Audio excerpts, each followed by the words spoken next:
시간이 나날이 가면서 굉장히 피곤들 하시겠죠. 오늘은 제가 건강 강의와 함께 성경 말씀들을 좀 살펴볼까 합니다. 생체 리듬.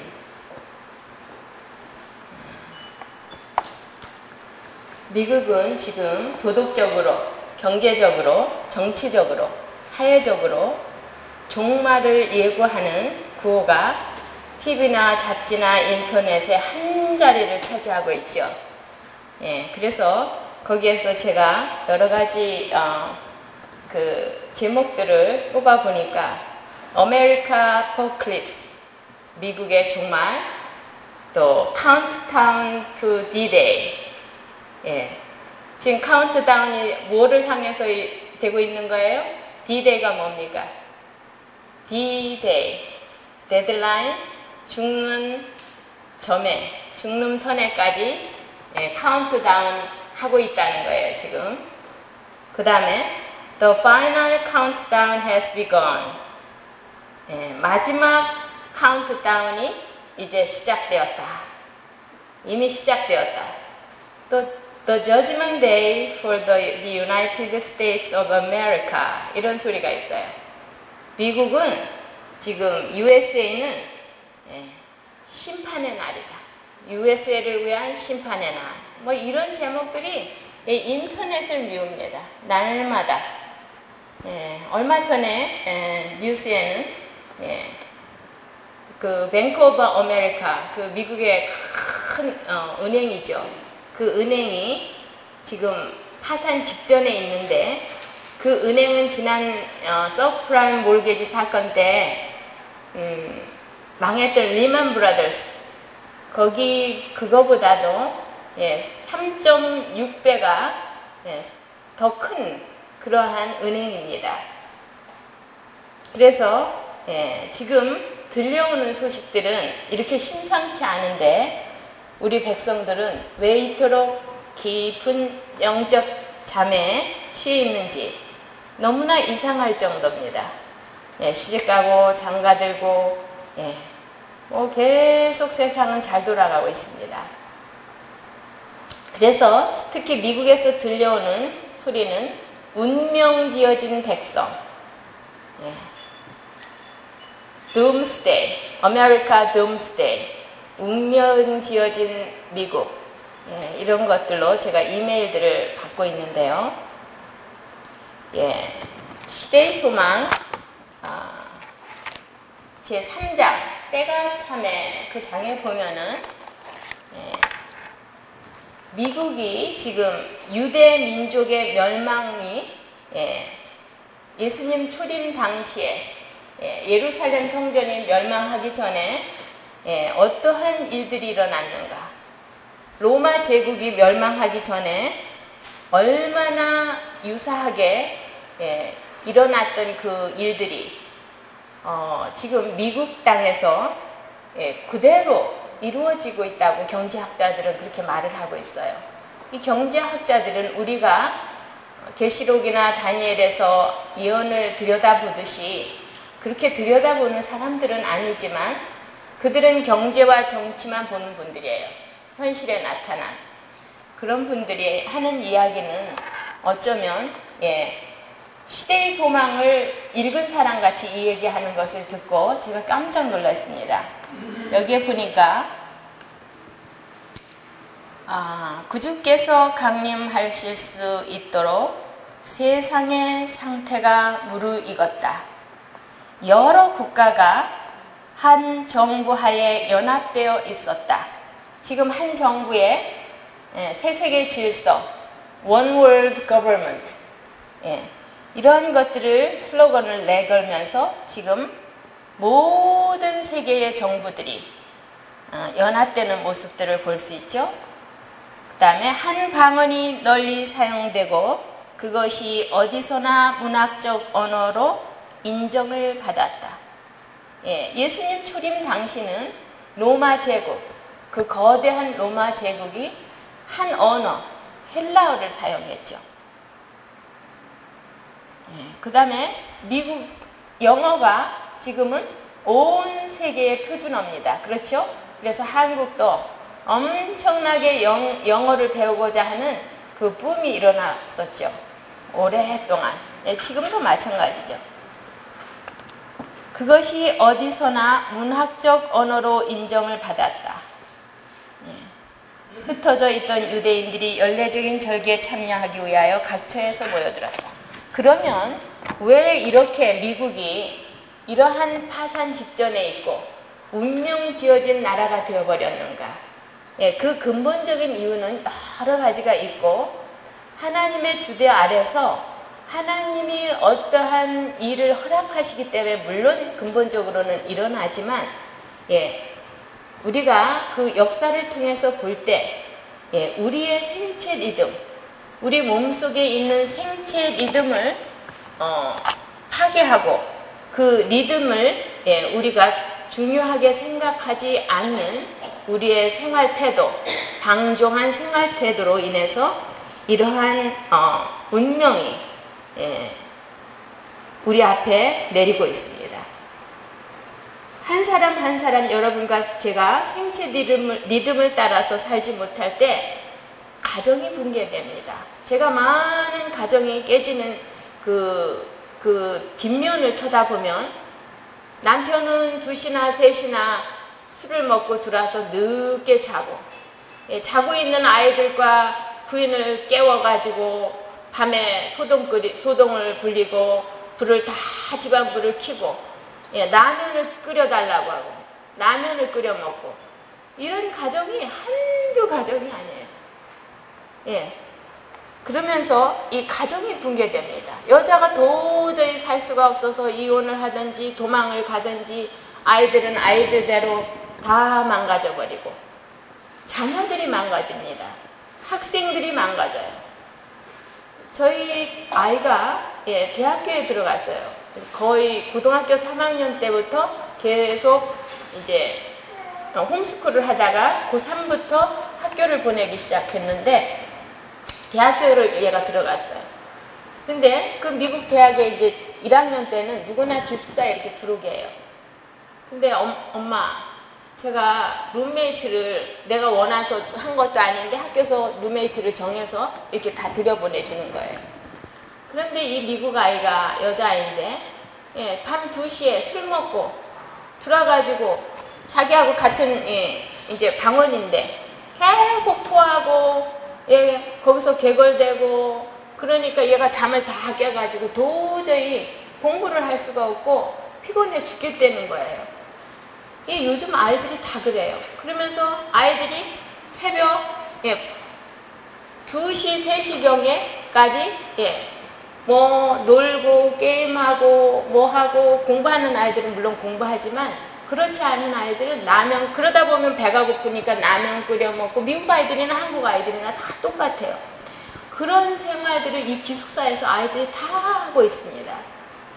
그래서 이 사회가 망가지고 젊은 청년들이 벌써 제가 에덴에 있을 때 11살짜리 먹은 아이가 암에 걸려서 왔어요. 17살 먹은 아이가 작년에 의학으로 전신에 퍼져서 죽었죠. 이런 사건들. 그래서 미국은요 지금 뭐예요? 이 태어나자마자 애들이 암에 걸려 있어요. 아토피에 걸려 있어요. 이런 생활이 왜 이럴까요? 그래서 우리가 그 엄마가 그러한 모든 생체 리듬을 깬, 그래서 아이들이 태어나면 박야가도 낳고 아이들이 엄청난 장애자로 그렇게 태어나는 것들을 우리가 보고 있죠. 죽음이 오고 질병이 오고 때아닌 조기 사망을 당합니다. 이런 현실 속에서 우리는 그러한 근본 원인이 정말 어떻게 돼서 이런 일들이 일어나는가, 그토록 부강했던 나라, 하나님의 마지막 사업을 위해 택한 나라, 이 미국이, 요한계시록에 예언된 나라 미국이 진리의 기별을 온 세계에 전하기 위해 건립된 이 나라가 청교도들이 목숨을 걸고 배를 타고 굶주리면서 감자와 옥수수를 심어 먹었던 이 나라가 이제 겨우 235년 좀 지나면서 종말을 구하는 파멸의 시간이 이렇게 쉽게 닥쳐온 이유가 무엇일까? 한때 윌리엄 밀러를 통해 한울이 주도한 재림 운동을 일으켰던 나라죠. 그리고 하늘에서 지금 진행되고 있는 지성소의 놀라운 광경을 본 나라, 불변의 하나님의 율법을 보았던 이 나라가 이제 종말을 구하는 그 이유가 무엇일까요? 하이람 에디슨은 선지자의 발자취라는 책에 이렇게 기록하고 있습니다.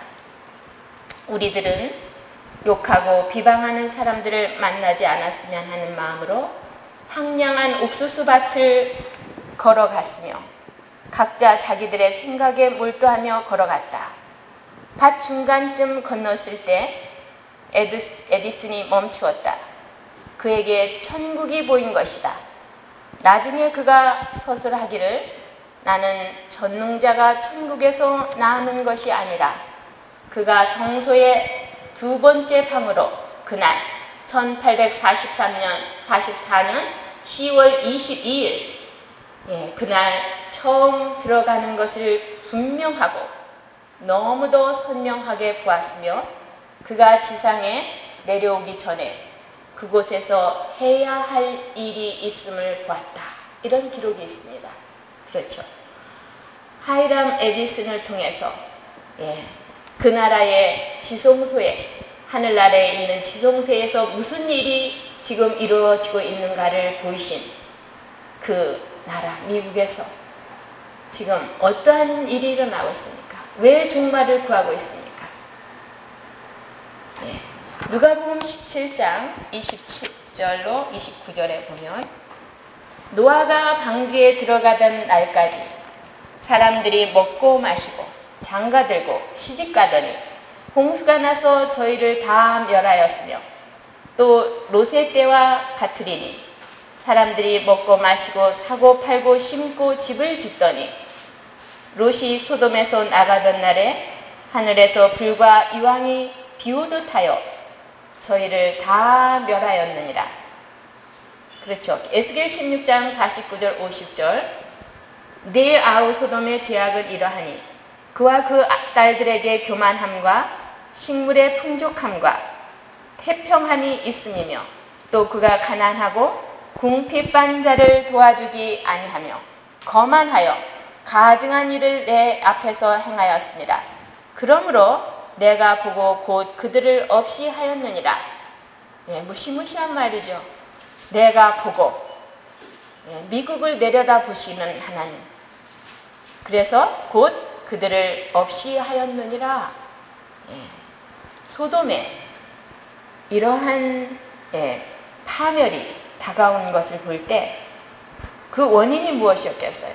먹고 마시고 장가들고 시집가는 것이 무엇이 잘못됐습니까? 식물이 풍족하고 태평한 것이 무엇이 잘못이라는 말입니까? 그것은 도가 도가 넘어버린 거예요. 한계가 넘어갔다는 소리죠. 그리고 가난하고 궁핍한 자를 도와주지 않았다는 거예요. 그래서 욥기 38장 11절에 보면 하나님이 바다와 강에 명하시기를 이르기를 네가 여기까지 오고 넘어가지 못하리니 내 교만한 물결이 여기 그칠지니라 하였었노라. 교만한 물결이 여기까지 오고 넘어가지 못하게 하시는 하나님. 계시록 18장 4절 또 내가 들으니 하늘로 쏙 다른 음성이 나서 가로되 내 백성아 거기서 나와 그의 죄에 참여하지 말고 그의 받을 재앙들을 받지 말라.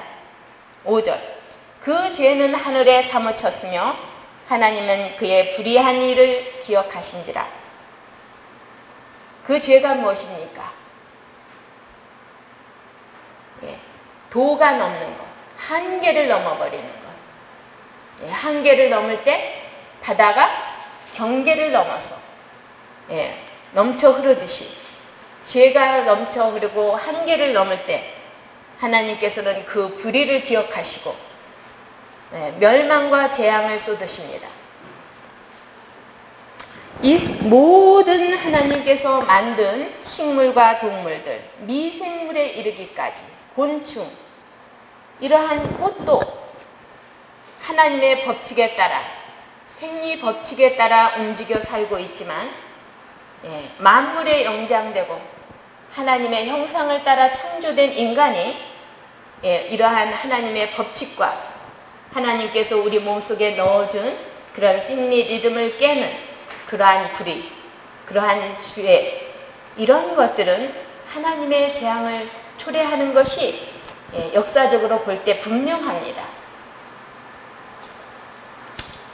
아무 때나 먹고 아무 때나 자고 마시고 과식하고 간식하고 나쁜 음식, 음료를 마셔대고 옷을 제대로 입지 않고 사지를 차게 하고 쪼이는 옷을 입고 이러한 모든 무질서하고 생체 리듬을 깨는 모든 삶들, 이런 것들은 하나님께서 하나님이 정해준 그 한계를 넘는 그러한 방종입니다. 미워하고 욕심내고 용서하지 못하고 교만하고 시기하고 질투하고 탐욕이 가득하고 화를 내고 신경질 부리고 고집 부리고 이러한 모든 것들은 우리 생체 리듬의 한계를 깨는 것들입니다. 천연계 속에 삼라만상 속에 우주 전체 속에는 하나님께서 만들어주신 일정한 법칙, 일정한 주기가 있습니다. 때가 있고 우리 인체 속에는 생체 리듬이 있습니다. 설케디언 리듬이라고 그러죠. 설케디언 리듬. 들어있으며 하늘의 해와 달과 별들도 일정한 궤도를 따라 운행되고 봄, 여름, 가을, 겨울 어김없이 정확한 때를 따라 돌고 있습니다. 어느 하나도 하나님이 정해서 놓은 법칙에 감히 도전하는 그러한 일이 전혀 없는 이 지구상에 오직 인간만이 하나님의 형상을 따라 창조된 인간이 하나님의 한계를 넘고 있습니다. 교육 129페이지에 이렇게 천연계를 유지하는 그 같은 능력이 사람 속에서도 일하고 있다. 별들과 미생물을 인도하는 그 같은 위대한 법칙이 사람의 생명을 지배하고 있다. 그 위대한 법칙, 사람의 생명을 지배하고 있는 이 법칙을 인간이 담대하게 무너지게 하는 그러한 모든 삶, 그러한 모든 생활은 여러분을 멸망으로 이끄는 것입니다. 밤하늘의 별과 달을 보십시오. 땅에 기어다니는 개미, 공중에 날아다니는 새들, 산속에 피어나는 아주 작은 꽃들, 들꽃들, 이들은 간역자도 없고 지도자도 없지만 정해진 법칙에 순응하며 살아가고 있습니다. 이것은 우리에게 어마어마한 식물 교훈입니다. 우리가 꽃을 들여다보면서 지나가는 새를 보면서 떠가는 구름을 바라볼 때 우리는 이곳에서 하나님께서 우리 각자에게 가르쳐 주시는 그러한 교훈을 찾아야 됩니다. 이런 것들은 우리에게 교훈을 주시게 하시고자 하나님께서 우리를 위해서 오직 우리 인간을 위해서 마련한 것들입니다. 잠언 6장 6절 게으른 자여 개미에게 가서 그 하는 것을 보고 지혜를 얻으라. 낮잠, 밤은 계속 잠 안 자고 낮을 밤삼아 자는 것, 이 모든 사람들은 가서 개미에게 그 교훈을 배워야 될 것입니다. 이러한 인간의 황폐에서 구원하러 오신 우리의 구세주 예수님은 우리를 위해서 목숨을 바치셨습니다. 이렇게 생체 리듬을 훼손시키는 이 무가치한 인간을 위해서 무한한 값이 대가가 치루어졌습니다. 그래서 우리는 그 하나님의 정하신 법칙, 그것이 갈라디아서 4장 4절로 5절에 이렇게 알려져 있습니다. 때가 차매 하나님이 그 아들을 보내사 여자에게서 나게 하시고, 시대의 소망 합본 581페이지. 이와 같이 하늘의 회의에서 그리스도의 강림의 시간이 작정되었을 때에 그 때를 알리는 대시계가 그 시각을 가리켰을 때 예수께서 정확한 시간에 베들레헴에 탄생하신 것 같이 하나님께서는 정해진 때가 있고 한계가 있다는 것을 보여주십니다. 다니엘 4장 34절. 그 기한이 차매 나 느부갓네살이 하늘을 우러러 보았더니 내 총명이 다시 내게로 돌아온지라. 기한이 찰 때 우연히 돌아오는 것이 아니고 하나님의 정하신 기간에 따라서 인간은 어쩔 수 없이 그 법칙에 순응할 수밖에 없는 거예요. 우리가 영원한 생명으로 순응을 하게 되든지 아니면 영원한 죽음으로 그 때를 우리가 어기든지 그러는 거예요. 전도서 3장 1절로 11절. 천하의 범사가 기한이 있고 모든 목적이 이룰 때가 있나니 날 때가 있고 죽을 때가 있으며 심을 때가 있고 심은 것을 뽑을 때가 있으며 죽을 때가 있고 치료시킬 때가 있으며 헐 때가 있고 세울 때가 있으며 울 때가 있고 웃을 때가 있으며 슬퍼할 때가 있고 춤출 때가 있으며 돌을 던져 버릴 때가 있고 돌을 거둘 때가 있으며 안을 때가 있고 않는 일을 멀리할 때가 있으며 찾을 때가 있고 잃을 때가 있으며 지킬 때가 있고 버릴 때가 있으며 찢을 때가 있고 꿰말 때가 있으며 잠잠할 때가 있고 말할 때가 있으며 사랑할 때가 있고 미워할 때가 있으며 전쟁할 때가 있고 평화할 때가 있느니라. 모든 것은 하나님께서 정해준 때에 일어나고 없어지고 나라가 하나님의 정하신 때에 일어나고 모든 나라의 흥망성쇠 왕을 폐하시고 왕을 일으키시고 이 모든 것은 하나님의 계획 속에 다 들어있습니다. 모든 것이 우연의 일치가 아니고 우리는 죽고 싶어도 오늘 당장 이 시간에 내가 죽고 싶어도 죽지 못하는 그러한 연약한 존재입니다. 이 모든 것이 하나님의 허락이 없이는 하나님의 그 세워놓으신 그 계획에 없으면 절대적으로 일어날 수 없는 사실입니다. 일어날 수가 없죠. 하나님께서 3장 11절에 전도서 하나님이 모든 것을 지으시되 때를 따라 아름답게 하셨고 생체의 시계를 우리 몸속에 넣어주셨습니다. 시계를 넣어주셨어요. 질서의 하나님, 때의 하나님, 법칙의 하나님, 하나님의 대시계가 정확한 때, 정확한 장소, 베들레헴 가르치실 때 그렇게 행하시는 분입니다. 우리에게 이러한 시간표에 따라 살기를 원하시고 재림의 때가 다 되었는데도 잠자리에서 일어날 때가 다 되었는데도 잠을 자고 있다면 우리는 깨어나야 합니다. 로마서 13장 11절.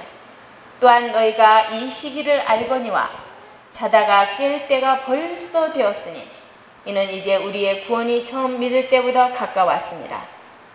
마태복음 24장 6절. 난리와 난리 소문을 듣겠으나 너희는 삼가 두려워 말라. 이런 일이 있어야 하되 끝은 아직 아니니라. 아직 하나님의 때가 이르지 않았다는 거예요. 때가 이르면 그 일이 이루어질 것이고 때가 끝날 것이라 이렇게 말씀을 하고 계십니다. 근데 하나님께서는 때가 아니라 할 때가 있습니다. 지금은 아직 아니다. 난리의 소문을 듣겠으나 끝은 아직 아니니라. 하나님께서는 아직 아니라 하는 때가 있는데 여러분들은 어떻게 하고 계십니까? 아직 아니라 하는 때. 여러분 그것은 미워할 때가 아니다. 추수할 때가 아니다. 네가 원망할 때가 아니다. 지금은 일할 때가 아니고 자야 될 때다. 지금은 고민할 때가 아니다. 지금은 네가 두려워하고 불안할 때가 아니다. 지금은 먹을 때가 아니다. 지금은 잠을 안 자고 있을 때가 아니고 자야 될 시간이다.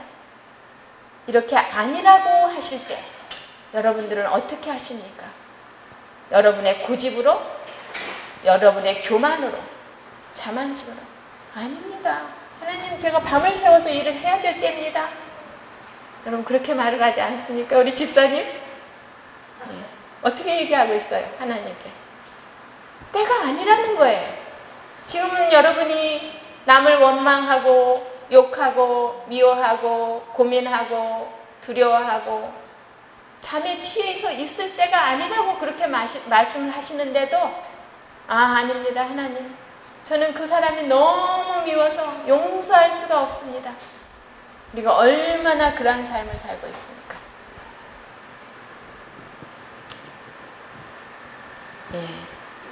어제나 하나님께서는 어제나 오늘이나 동일하십니다. 이스라엘 당시나 오늘날이나 하나님은 동일하시고 악한 자에게나 선한 자에게 햇빛과 비를 내리시는 하나님이십니다. 오늘 우리가 실패했을지라도 마음을 바꾸시거나 변하지 않는 영원히 동일하신 분이십니다. 그래서 야고보 1장 17절에는 그는 변함도 없으시고 회전하는 그림자도 없으신다.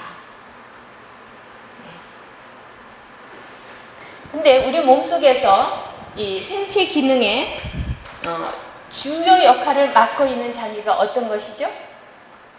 어디라고 생각이 돼요? 네? 뇌? 물론 뇌죠.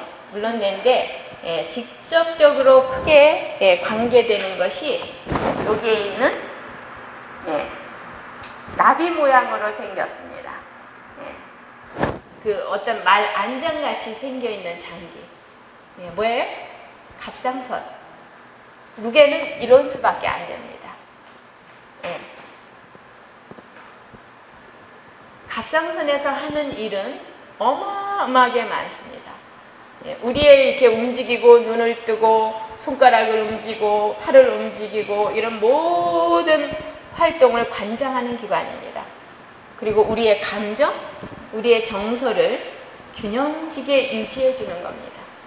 이 갑상선 호르몬이 안 들어오면 우리는 에너지가 전혀 없어서 활동을 할 수가 없어요. 이 에너지를 조절해 주는 기관이고 거기에서 갑상선 호르몬을 아주 소량의 갑상선 호르몬을 분비하면서 우리의 이 생체 리듬을 이루어주는 그러한 중요한 장기입니다. 요즘에 굉장히 갑상선 환자들이 많죠. 갑상선 저하증, 갑상선 항진증, 갑상선 선종, 갑상선염. 제가 수 없는 환자들을 보면서 갑상선 또 암, 그런 분들을 제가 굉장히 많이 만나는데요. 여기에도 계시죠. 근데 이 갑상선은 생체 우리 몸속에 넣어준 시계와 같은 역할을 합니다. 시계를 딱 여러분 알람 시계를 딱 셋업을 해놓으면 어때요? 정확하게 그 시간에 따르릉 하고 울려주죠. 그런 역할들을 하는 것이 이 갑상선 장기입니다. 여러분이 만약에 아침 6시에 일어나는 사람은 몸속에서 한 4시나 3시부터 그 사람을 일깨우기 위한 작업이 이루어지고 있어요. 이런 작업들이 이루어지지 않으면 우리는 그 시간에 일어나질 못해요. 그렇기 때문에 못 일어나기 때문에 우리는 뭐예요? 알람을 셋업 해놓고 자죠. 그래서 하나님께서는 우리 이 뇌 속에 있는 송과체를 깨우십니다. 네, 여러분들 기도하고 하나님 제가 내일 아침 새벽 2시에 일어나야 됩니다. 저를 깨주십시오. 정말 그걸 원합니다. 그러면 하나님께서 2시에 이 송과체를 깨우시고 그 밑에 있는 시상하부를 깨우십니다. 그 다음에 뇌하수체를 깨우십니다. 그 다음에 이 뇌하수체는 우리 부신피제 뒤에 이 콩팥 위에 이렇게 모자같이 조그만 모자같이 씌워져 있는 그 부신피질을 깨웁니다. 그 다음에 이 부신피질이 깨어나면 그 다음에 여기 우리 목 앞에 있는 갑상선을 깨워서 일어나게 합니다. 그 다음에 이 갑상선이 깨워지면은 이 갑상선은 어디에요? 우리 췌장을 깨웁니다. 네, 췌장을 깨워요. 그 다음에 췌장이 깨어나면 췌장은 어디를 깨웁니까? 예, 우리의 난소와 남자들은 고환을 깨워줍니다. 예, 그런 일들을 하는 것이 바로 서케디언 리듬이라고 하죠. 수초에서 수년에 이르기까지 일정한 주기로 이것은 움직입니다. 예, 생체 리듬. 가장 두드러지게 나타나는 것이 뭐예요? 여성들의 생리, 예, 멘스하는 거, 딱 28일을 주기로 일어나는 거. 이거는 정확한 생체 리듬을 가르쳐 주는 거죠. 그 다음에 우리의 적혈구들이 120일, 3개월간 살았다 죽고 또 살고 또 살아나고 또 죽고 이런 것들. 머리카락을 자르면 18개월 만에 다시 제 위치로 자라는 그러한 모든 것은 가장 두드러진 이 서케디언 리듬들을 가르치는 것들이에요. 그래서 중성구, 호산구 이런 것들은 10일이라는 기간 동안 살다가 죽습니다. 단핵구는 200일을 살다가 죽고 백혈구는 한 9일에서 10일 정도 살다가 죽습니다. 또한 우리 몸속에 뭐예요? 림파구는 이틀 내지 3일을 살고 죽습니다.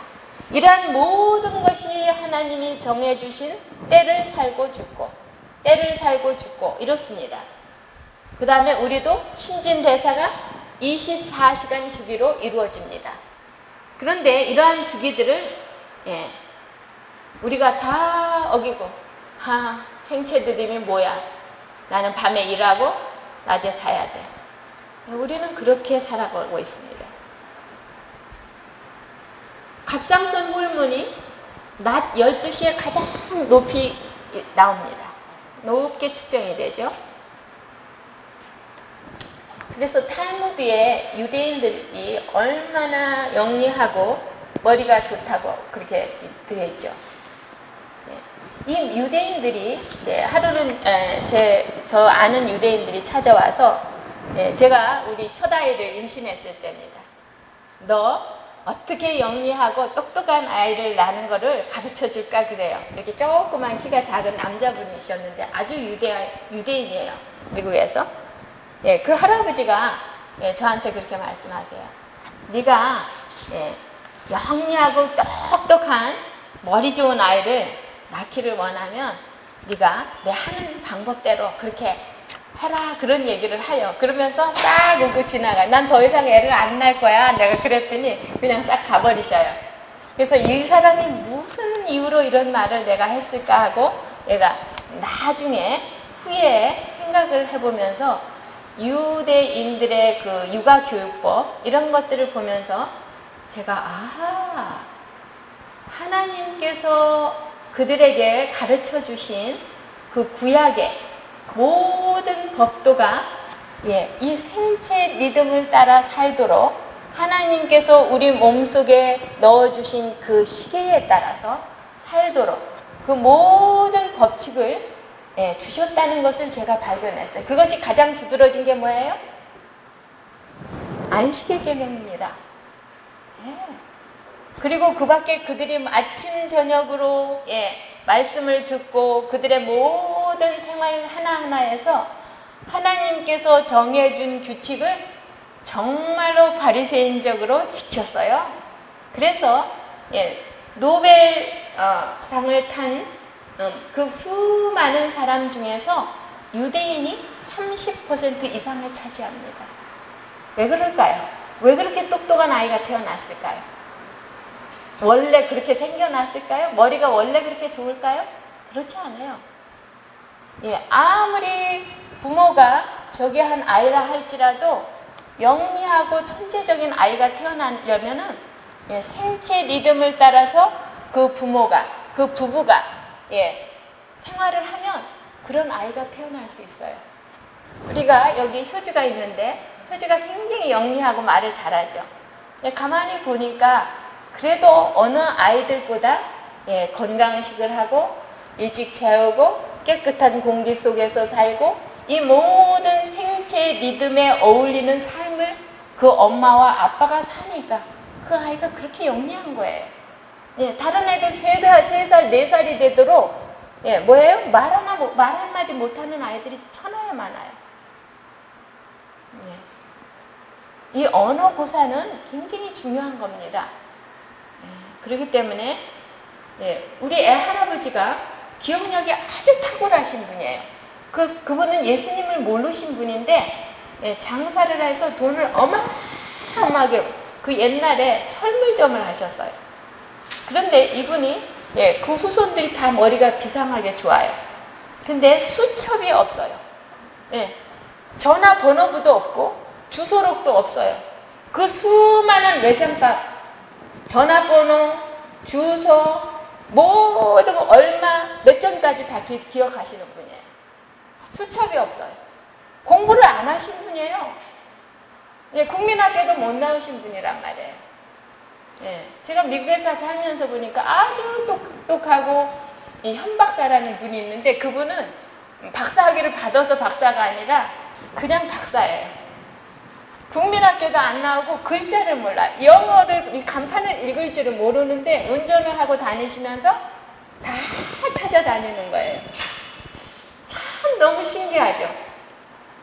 그런 사람들 이렇게 생활을 하나님을 모르는 사람들도 저희 그 할아버지가 그랬어요. 술, 담배를 안 하셨어요. 무병했어요. 그리고 일찍 주무시고 일찍 일어나시는 분이에요. 그 다음에 여름에는 누가 시키지도 않았는데 날이 기니까, 해가 기니까 세 끼를 드시는데 아주 소식을 드시는 분이고 겨울에는 절대적으로 2끼만 드시는 할아버지. 그리고 밥을 굉장히 부자로 잘 살았기 때문에 식모들, 머슴들이 집안에 엄청 많았어요. 그리고 농사도 대농 뭐 이런 것들을 하시고 뭐 굉장한 그런 부자로 잘 사셨는데 이 전주에 그 모든 지금 아파트, 대학 뭐 이런 것들이 수두룩하게 들어있는 그 땅을 거의 전주 땅을 다 차지하고 사셨던 분인데 이분이 그렇게 예수님을 모르신 분도 술, 담배를 안 하시고 여름에는 3끼, 겨울에는 2끼를 잡수시고 일찍 자고 일찍 일어나고 그 다음에 꼭 식사를 식모가 딱 상을 차려서 갖다 주면 항상 자기 밥 그릇에서 딱 한 숟갈을 떼어놓고 내놓고 그걸 드세요. 그리고 밥을 절대 많이 못 푸게 합니다. 철두철미하게 그런 삶을 사시는 분이에요. 그렇기 때문에 그 할아버지가 94세까지 장수하셨어요. 무병장수하셨습니다. 그런데 더 오래 사실 수도 있으셨는데 부인이 먼저 일찍 돌아가셨어요. 부잣집 마나님이니까 제가 어떻게 먹고 사는 거를 볼 수가 있는 거예요. 그 다음에 자식들이 그 부잣집의 자손들이 많으니까 그 부자 재산을 가지고 딱 항진하고 노름하고 이러면서 그 할아버지가 그 아버지가 속이 상하고 그 많은 스트레스로 94세밖에 못 사신 거는 그렇지 않았더라면 이분은 정말 100살 이상을 살 수 있었던 그런 분이에요. 제가 미국에 가서 보니까 얼마나 사람들이 커피를 마셔야 되는지 몰라요. 밤새 텔레비 보고 밤새 예, 인터넷 뭐 게임하고 아이들은 예. 그러니까 아침에 도저히 일어날 수가 없고 깨어나서 일을 나올 수가 없어요. 그러니까 그냥 이 커피팟을 가지고 다녀요. 항상 이렇게 들고 다녀요. 예. 그래서 모닝 커피라 하죠. 눈을 뜨게 하는 거. 예. 그래서 생체 리듬에 맞춰 살면 우리 후각, 촉각, 시각, 청각이 아주 예리해집니다. 판단력이 정확해집니다. 우리 교인들이 어둠을 빛이라 하고, 예, 밤을 낮이라 하고, 검은 것을 희다하고 하는 이유는 바로 이런 생체 리듬을 깨버린 결과입니다. 기억력이 없고 민첩하지 못한 이 모든 삶은 365일 우리가 그러한 예, 생체 리듬을 깨는 그러한 생활을 10년, 20년, 30년, 40년 이렇게 산 결과입니다. 간호사들이 예, 가장 예, 암에도 잘 걸리고 이혼율도 많고 그 다음에 자살률도 많고 이 의료계에 있는 사람들이 대부분 그래. 의사들이 자살률이 많죠. 예, 제가 아는 미국의 장로님 사모님이 34년 동안 예, 밤일만 하세요. 미국에 오셔서 예, 말도 잘 안 통하고 영어도 안 통하고 이러니까 예, 밤일만 하신 거예요. 근데 그게 습관이 돼가지고 이제 난리를 하고 싶어도 예, 못 하시는 거예요. 그리고 너무 이렇게 살이 찌셨어요. 예, 그러니까 난리를 할 수가 없어요. 창피해가지고. 근데 하루는 저한테 와서 제 유방에 뭐가 이렇게 생겼다고 그래요. 그래서 조직검사를 해보라 했더니 조직검사를 하셨는데 악성 종양으로 나왔어요. 그래서 저한테 와서 그런 얘기를 해요. 그래서 장모님 사모님이시기 때문에 그렇게 뭐 집안이 어렵고 돈이 없는 분도 아니에요. 돈을 충분히 벌어 놓으셔. 그래서 이제 사모님 쉬십시오. 일 그만두시고 이제 몸 관리를 하셔야지. 그렇게 30년 넘도록 밤일을 하신 결과입니다. 생체 리듬을 그렇게 깨버리셨으니 당연한 결과죠. 제가 그렇게 말했어요. 그런데 이 사모님 말이 뭐래요?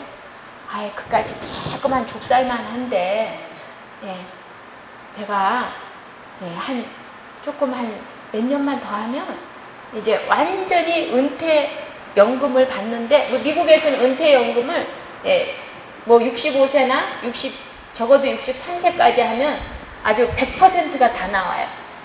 그래서 내가 지금 한 4년, 5년 이 정도만 일을 하면은 내가 그것을 다 100% 탈 수가 있는데 지금 일하면 그 100% 연금이 안 나와. 그래서 내가 일을 해야 되겠다는 거예요. 그래서 사모님 그게 아닙니다. 그렇게 하지 마십시오. 제가 간절히 예, 그 군인병원 정부병원에서 베테랑스 하스피탈에서 일하시는 분이었어요.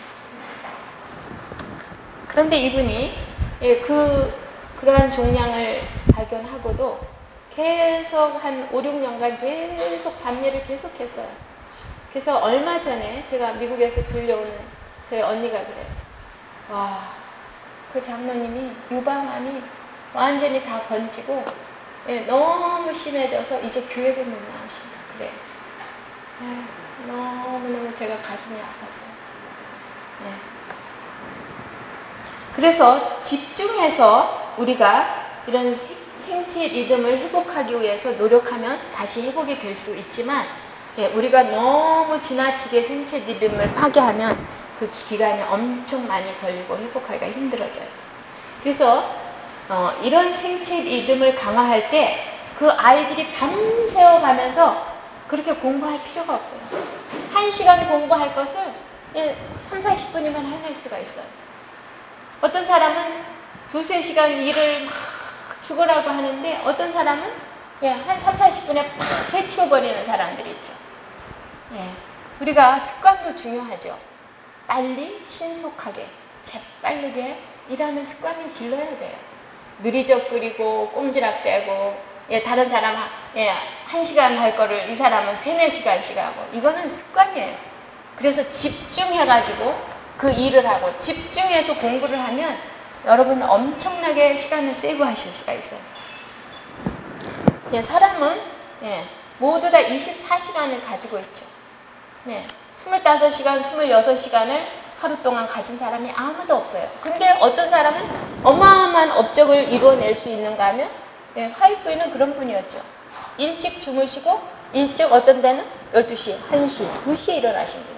그리고 그 수많은 집필을 하신 것을 보면 이분이 늦게서 고기를 끊고 늦게서 건강 기별을 받고 뚱뚱하셨던 분이었죠. 그렇지만 그가 전적으로 고기를 끊기 위해서 엄청난 투쟁을 벌였죠. 굶어버리시고 통밀빵을 먹기 싫어서 어떻게 했어요? 너는 굶어야 된다. 너 위장 이 음식을 받아 먹을 수 있을 때까지 너는 굶어라. 그러면서 그 투쟁했던 그 경험들을 우리도 똑같이 해야 됩니다. 그러한 경험이 아니고서는 우리가 정상적으로 하나님이 원하시는 수준에 이를 수가 없어요. 그렇기 때문에 우리가 생체 리듬을 다시 회복하는 일에 우리가 전력을 다해서 노력해야 될 필요가 있죠. 계속적으로 여러분들이 연속극을 보고 텔레비를 보고 이러한 부질없는 것들의 시간을 다 뺏기면 여러분 영원한 생명도 잃어버릴 뿐 아니라 현세에서도 여러분은 건강을 잃게 될 것입니다. 그래서 이 항진증, 갑상선 항진증의 그 근본 원인은 이 생체 리듬을 너무 불규칙하게 산 것이 근본 원인입니다. 그러다 이제 항진증이 생기고 나다 보면 이제 저하증으로 가게 되는데 대부분이 이제 항진증에서 정상으로 회복하면 괜찮지만 그렇지 않으면 대부분이 갑상선 저하증으로 돼버리죠. 그런데 우리가 비록 저하증에 걸려 있다 하더라도 그래서 우리가 호르몬 제제를 먹지 않고는 도저히 하루의 삶을 살 수가 없을지라도 우리가 다시 하나님께서 주신 법칙에 따라서 산다면 그것이 다시 회복됩니다. 지금 우리 집사님이 계속 약을 줄여가면서 생체 리듬을 따라서 살려고 일찍 자고 일찍 일어나고 밭에 나가서 하루에 몇 시간씩 일을 하고 햇볕을 보고 힘들여서 농사를 짓고 그러니까 그렇게 허리 디스크로 파열됐던 것들이 많이 좋아지고 그 먹던 호르몬, 갑상선 호르몬을 점점 줄이고 있고 그런 것들이 현격하게 눈에 띄게 지금 좋아지는 것들을 제가 보면서 하나님의 방법은 우리의 모든 파괴된 것들을 이렇게 회복시키는구나. 내가 얼마나 노력하고 했느냐에 따라서 결과가 나타납니다. 그래서 여러분들이 갑상선 항진증에 있는 분들이 어느 경우에는 방사선 요도 치료, I-131이라고 그 요도 치료를 해서 이 갑상선을 완전히 닫아버려요. 효당시키는데 그럴지라도 그러고 나서 이제 약을 먹게 하죠. 호르몬 제제들은. 그러나 그럴지라도 이분들이 방사선으로 그렇게 다 셧다운 됐을지라도 열심히 나가서 농사 짓고 햇볕 쬐고 하루에 적어도 한 3-4시간 이상씩 그렇게 하시면 이것이 다시 회복되는 경험을 제가 임상적으로 관찰했습니다. 그래서 어떠한 경우에서라도 우리가 장기를 잘라버리거나 어떠한 장기를 다 파괴하는 치료를 하는 것은 무모한 짓이에요. 당장 어떻게 조금 좋을지는 몰라도 실제적으로는 너무나 무모한 짓들을 합니다. 의미가 별로 없어요. 그렇기 때문에 우리가 어떻게 하든지 하나님의 생체 리듬을 회복하기 위해서 우리가 아는 모든 법칙에 순종하고 그렇게 할 필요가 있어요. 그렇지 않으면 여러분들은 하나님께서 주신 이 건강의 법칙과 이 생체 리듬을 회복하는데 굉장히 시간이 걸리고 회복이 느려지고 평생 그 고통 속에 그대로 돌아가실 수밖에 없는 그러한 일이 생길 수가 있어요. 그래서 모든 하는 일은 하나님께 먼저 지혜를 구하시고 모든 것들을 결정을 하셔야 되겠어요. 제가 불면 환자분이 있었는데 이분은 굉장한 스트레스로 불면증을 앓아가지고 완전히 정신이 제정신이 아니었던 사람이 저희 요양원에 왔었는데 그분을 제가 계속적으로 걸렸어요. 하루에 5, 6, 7, 8시간 산으로 들로 무조건 다니라요. 그러니까 막 힘이 없고 걸을 힘도 없는데 그래도 제가 그분을 무척 걷게 했어요. 햇볕 쬐고 나가서 산에 가서 공기 좋은 데 가서 그렇게 걷게 하고 그랬더니 너무 불면증이 심한 분인데 결국은 이분이 잘 수 있게 되는 거예요. 그래서 이러한 모든 것들은 탁월한 약입니다. 하나님께서 주시는 탁월한 수면제. 이런 주기를 따라서 생체 주기를 따라서 여러분들이 생활하시면 거의 10중 8구는 여러분 어떠한 경우에서라도 회복이 될 수가 있다고 하나님께서 약속을 하셨습니다. 그래서 여러분들이 참으로 하나님의 시간표에 따라서 우리 몸속에 넣어준 그 시계에 따라서 그렇게 생활하시기를 바랍니다.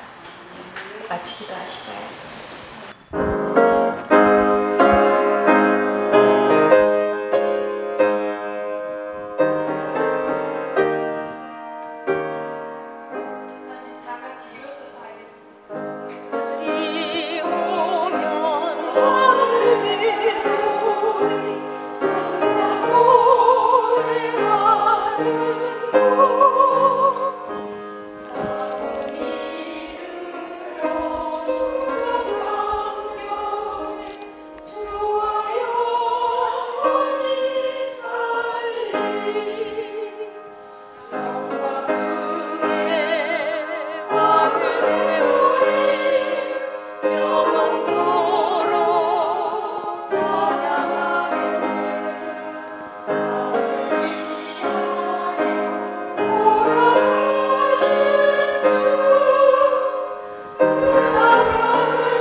저에게 주의 놀라운 생체 리듬 속에서 살아가게 하시고 그 모든 필요를 제공하신 아버지의 은혜를 나눠 감사합니다.